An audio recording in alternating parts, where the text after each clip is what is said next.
We've already spent a lot of time this year talking about the derivative as the slope of a function, and today we're going to do a more in-depth analysis of all the things a first derivative can tell us about the original function. So our learning target is to use the first derivative to analyze the monotonicity of a function. That might be a word that you haven't seen before, but I'm pretty sure you're familiar with the prefix mono, and that refers to all the information that the first derivative gives us because mono means one. So underneath we have the relationships of the original function and its derivative, and these are relationships that we are already working with this year and that you're hopefully comfortable with. If f prime is positive, that means our original function is increasing. If f prime is negative, the function is decreasing. And if f prime is equal to 0, then our original graph f of x has a horizontal tangent or is constant.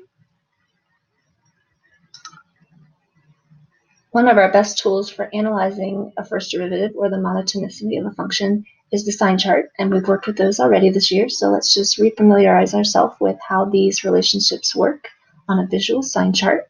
So we've got an f to f prime, the first derivative sign chart. When our f prime is positive, that means it's above the x-axis. You'll see that f is increasing, and oppositely, when f prime is negative or below the x-axis, our f graph is going to be decreasing. And so we're just looking at a hypothetical generic sign chart I made, not any function that we're looking at, but just to talk about how these relationships work. And lastly, anywhere that we put a dash on our number line representing an x value where the derivative is equal to 0, that means there's going to be a horizontal tangent in our original f function. And since the derivative graph is equal to 0, it creates an x-intercept at those places on our f prime graph. Now that we've reviewed those relationships, let's talk about this next section, which is about extreme values. We talked a little bit about extrema when we talked about the EVT, extreme value theorem. We know that they're maxes and mins, but we hadn't quite learned how to use the first derivative to find those, and that's what we're going to do here. So it says if f prime of x is equal to 0, then our original graph f of x will have an extrema if and only if f prime changes sign. So you might notice on our generic sign chart here, I made the derivative sometimes change sign, but not always. We have a sign in the middle that doesn't change. So let's talk about the difference between finding the extrema, whether it's a max or a min. If f prime changes from positive to negative, that creates a maximum. We can see this really nicely in a visual way on our sign chart because we see the increasing arrow, the horizontal tangent, and the decreasing arrow. So you can actually kind of visually connect that with a few dots if that helps you, but that does create a maximum because our f graph is changing from an increase to a decrease. Let's look at the opposite scenario, and that is when f prime changes from negative to positive. We see that here at our third intercept. So when we go from a decrease with our original function to an increase, I've connected them again with those little dots, we can visually see that that is a minimum for our original function f of x. So these horizontal tangents basically got an upgrade to a max and a min. And if we look at the place or the x-intercept where the derivative did not change sign, it is horizontal tangent, but it's neither a max or a minimum. So going back to this is our main point.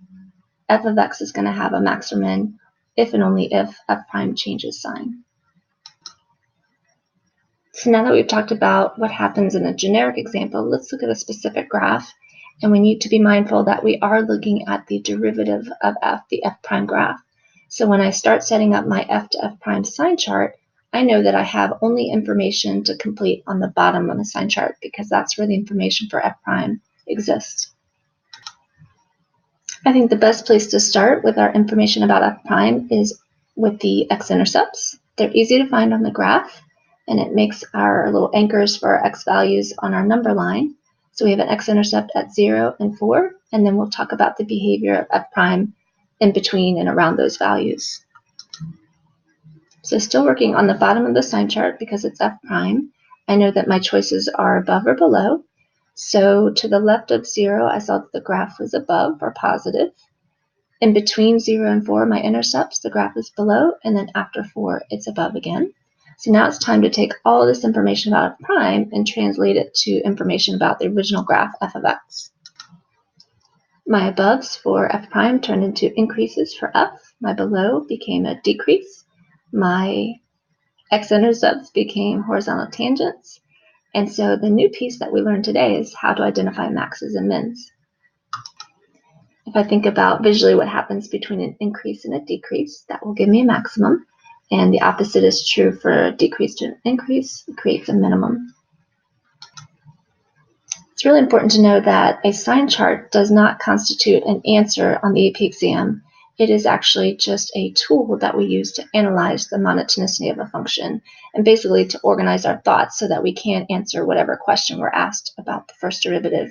So in these next 4 lines, we're going to practice giving the intervals of increase, decrease, the x values of max and min, and justifying using the derivative why those values are what they are.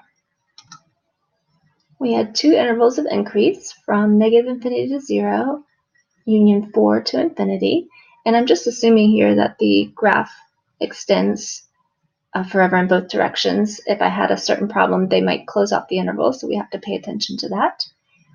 And once I make that statement, I have to show that I used the first derivative to make that conclusion.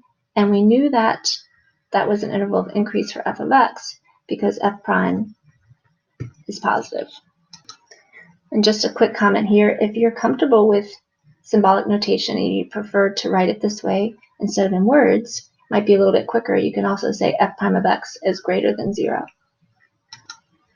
So let's do the opposite to identify where f of x is decreasing on the interval 0 to 4 because f prime is negative or f prime of x is less than 0.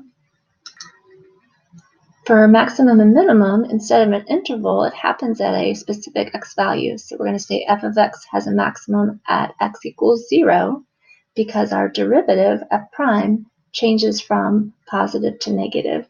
And so this is where the sign chart really helps you write your justification. Basically, you're reading off the bottom of your sign chart, f prime changes from positive to negative at x equals 0. And lastly, f of x has a minimum at x equals 4 because f prime this time changed from negative to positive. Now that we've finished a complete analysis of a graph and its derivative, you might want to pause the video and try the next example on your own before you check your answers. So as with the last example, my first step is always to identify the x-intercepts in my derivative graph to set up my anchors on my sign chart. And some of them cross between whole numbers, but just to keep it simple, we'll assume that they cross at positive 1, positive 3, 0, and negative 2. So next I check for above and below between those x-intercepts. So the graph started below, then went above, and below, so it alternated every time. Translate all those below and aboves into decrease and increases. Then the 2 times it changed from decrease to increase were both minimums. And when it changed from increase to decrease, gave me 2 maximums. So let's go ahead and analyze this using our justification statements.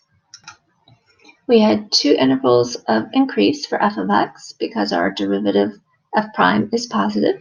And again, I'm showing this symbolic justification as well. F prime of x is greater than 0.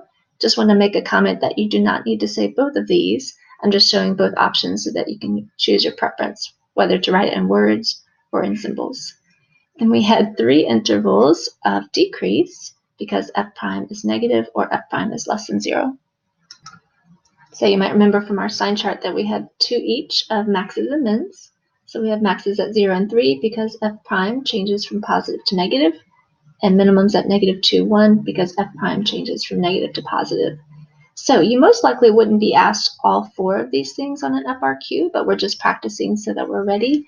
And these justification sentences are ones that you'd have to write on your own, but I thought it'd be a good idea to start with a template so you could see how they're written and what information is expected to be justified. We have one more example here that's very similar to the first 2. So to see what you've learned and understand, go ahead and try this example on your own. Set your sign chart up, get your justification sentences filled out, and the first thing we'll do when we get back together in class is to check our answers in our teams. See you then.